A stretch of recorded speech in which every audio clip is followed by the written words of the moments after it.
अहिल्यानगर जिल्ह्यात आंबे खाल्ल्यामुळे एकाच कुटुंबातील 7 जणांना विषबाधा झाल्याचं समोर आलंय। सगळी बातमी सांगतो, पण त्याआधी थोडक्यातला नक्की फॉलो करा। अहिल्यानगरमधील जायभाय कुटुंबाने बाजारातून आणलेल्या आंब्यांचा रस रात्रीच्या जेवणामध्ये खाल्ला।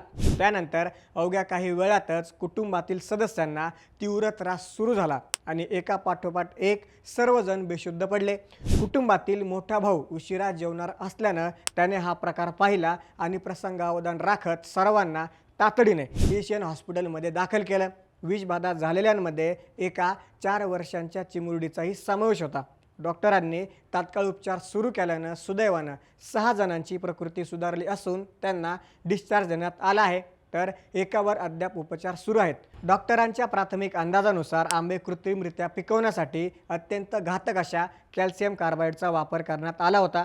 यातून निघणाऱ्या ॲसिटिलीन वायूमुळे चक्कर येणं आणि बेशुद्ध पडणं असा त्रास सुरू होतो।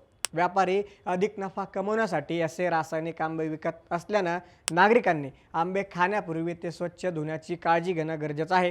या धक्कादायक घटनेबद्दल तुम्हाला काय वाटतं? कमेंटमध्ये आम्हाला नक्की सांगा आणि अशाच अपडेटसाठी थोडक्यातला नक्की फॉलो करा। बातमी म्हणजे थोडक्यात।